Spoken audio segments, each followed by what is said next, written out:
All right, welcome back to Microphone Marketing, how to get ready, get booked, and get clients in 30 days. This is video 3, and our focus here is on the top 10 ways to connect to the crowd. So now that you've gone out, you've secured some speaking opportunities, we want to make sure that you can take advantage of those. And there's really an important equation that we want to keep in mind as we're in front of the room. We're all looking to build our business using speaking, but sometimes it's overlooked at what really does that.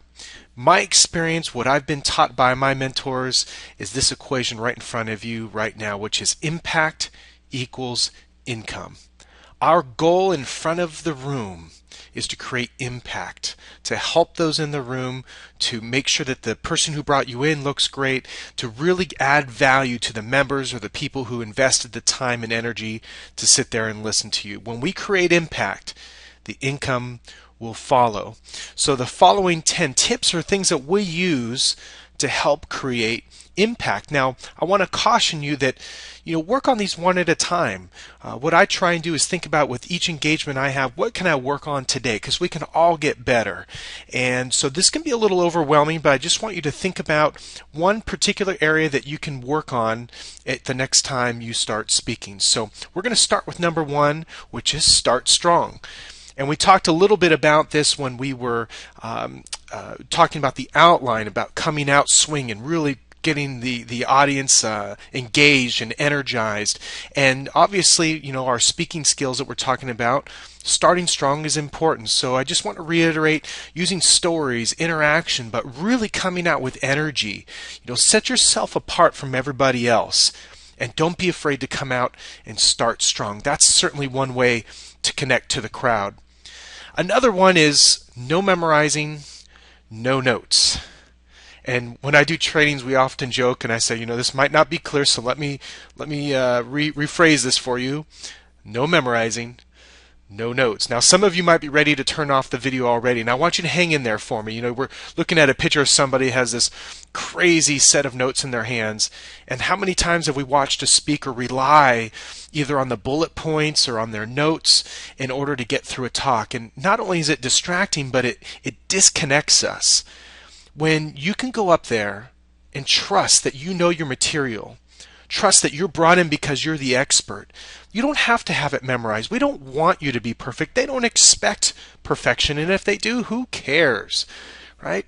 Don't worry about having it memorized. Now, we want to be prepared, right? This doesn't mean winging it, but it means that you know your material and your presentation. You've practiced so much that you don't need to have it memorized to know where you need to go, and you definitely don't need notes in order to get through the content. Now, for those of you that want the little cheat here, if you need to have notes, have them somewhere on the stage, but definitely don't hold them. But if you really want to set yourself apart as someone who appears to be prepared and professional, a true business speaker, number 2 is no memorizing and no notes. Number 3 is be comfortable, be casual, be yourself.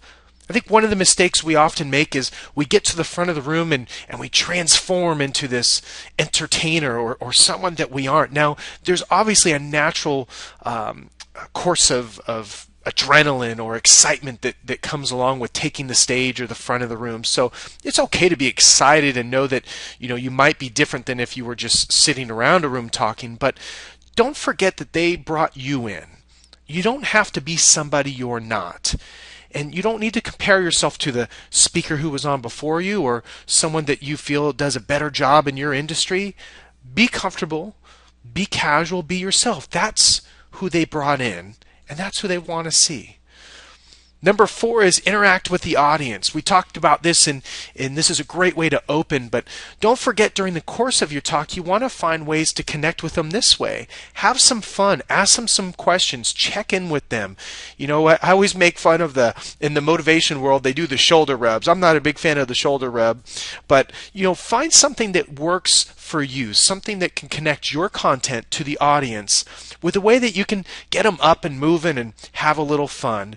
And you've got got to be careful here, because when you do this, you got to control the room, otherwise you can lose them. So you can go from connecting to disconnecting real quick. So it's definitely an art, and we teach more about this later, but I want to get you to think about something you can do to physically interact with the audience.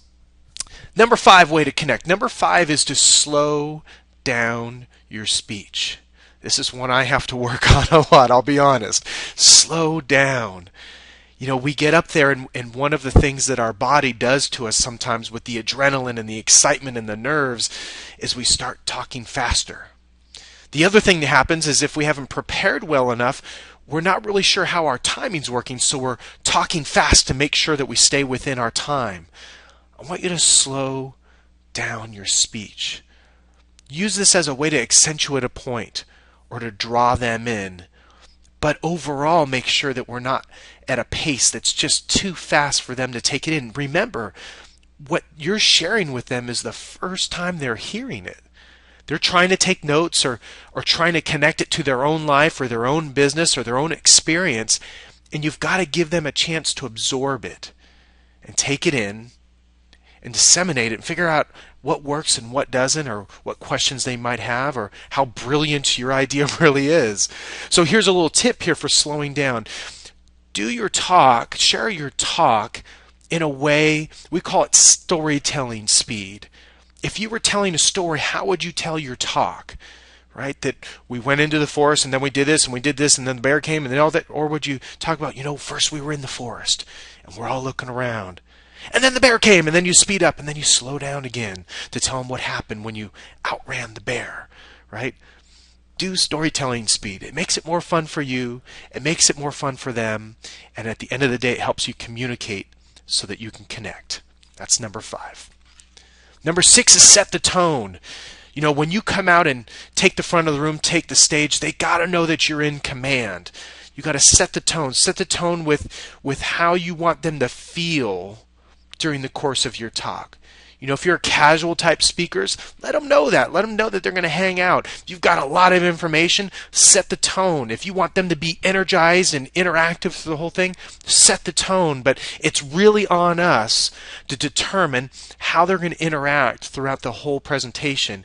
And you can do that in the first 60 seconds as you really set the tone. Number 7, there's a whole lot of stories we could tell about this one, but number 7 is have fun, but not too much. We've all seen that speaker that thinks they're the funniest person in the room, but unfortunately they're the only ones who feel that way. So we want you to have fun.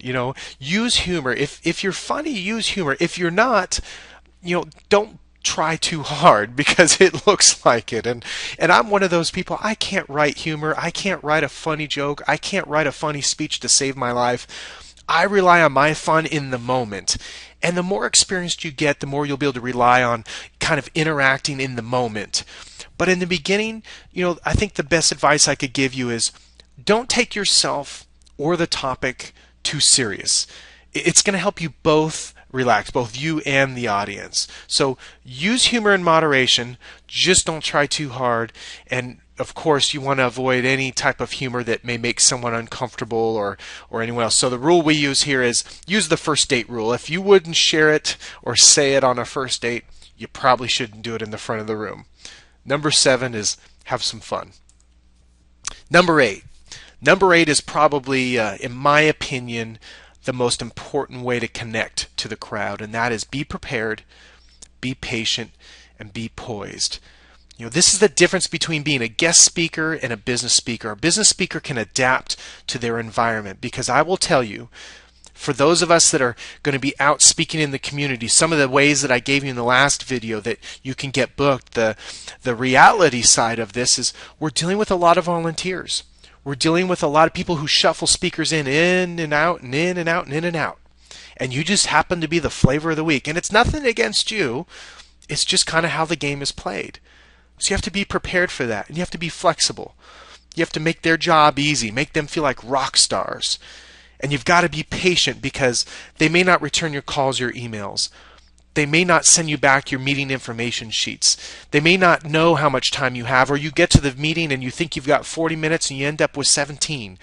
That's just the way it goes. And if you're prepared, then you can afford to be patient, right? If you're not prepared, you don't know how you're going to adjust your talk. But you want to be patient with them. And the last is be poised. I have had just about everything happen during the course of a talk, from people talking to people texting, from doors being opened and closed to people having to leave early and people coming late, to walls literally being moved in hotels in the middle of a talk. It's crazy what can actually go on. Be poised. If it doesn't affect you, it won't affect them. But common times guest speakers will be completely derailed. As a business speaker, I want you to be so prepared and so patient and so poised that you're able to continue to connect with them and move through your content. Number 9, tell great stories. I believe every great speaker is a great storyteller. And I want you to think for a moment about some of the favorite speakers that you've ever been able to go see, and or that you continually buy their books, or you go visit them whenever they're in town. They're usually great storytellers. That's what we take away, is the story. And that's what your audience is going to take away, is how can you relate your content to them. And stories is such a great way to be able to do this. You know, these also can be a great indirect way for you to give a testimonial about yourself. You know, I'm not a believer in selling from the stage, but I believe stories are very much the camouflage we can use to do that. So for example, tell a story about a great client, a great success, something like that. But also tell some fun stories. And you know what? They don't even have to be yours. If you've heard a story told by someone in your industry, an expert in your industry, don't be afraid to tell it. Just make sure you cite your source and then go ahead and tell it. You see this in the motivational realm all the time, that stories by Les Brown or Anthony Robbins are always repeated, and there's nothing wrong with that because they're great stories. And stories are a fun way to involve the audience. It changes the pace a little bit, but it also accentuates the point that you're making. So I encourage you to start learning the art of storytelling. And last but not least is number 10, adapt to the audience. And we talked a little bit about this as we were discussing in number 8, how to be prepared and patient and poised. But adapt to the audience means that you have your content ready, but you're ready and willing to adapt it to the audience. You know, sometimes speakers come in and it's all about them. They're going to give their talk no matter what. But you might walk in a room and they've changed the theme of the show. You know, if you came in to talk about green is great and the new theme is blue is better, you better be willing to adapt on the spot. You don't stick with your first talk just because that's what you had. You know, you've got to be willing to be flexible. And, you know, one of the things I pride myself on is I've never given the same talk twice. You know, I know some people pride themselves on doing it word for word. I pride myself on being able to adapt to the audience. So add examples that they'll relate to. Add stories that they'll like and understand because of their industry. Do some research about the organization you're going in to speak for. But I believe being able to adapt yourself truly separates people who just speak from actual business speakers. Okay? Again, all of these top 10 tips are really with the goal of driving impact. I want you to pick one for your next talk and really work on it, and then add these to your repertoire, to your tool belt as you go in and prepare for your next presentation. So our next one, we've got a video coming down which are secrets to a successful event. We're really excited about this because there's not a lot of people teaching this, and we really feel this is a huge way for you to create value for your audience and for your brand. And we're going to talk a little bit about that in the next video. So we'll see you on the next one. Thanks for watching. Take care.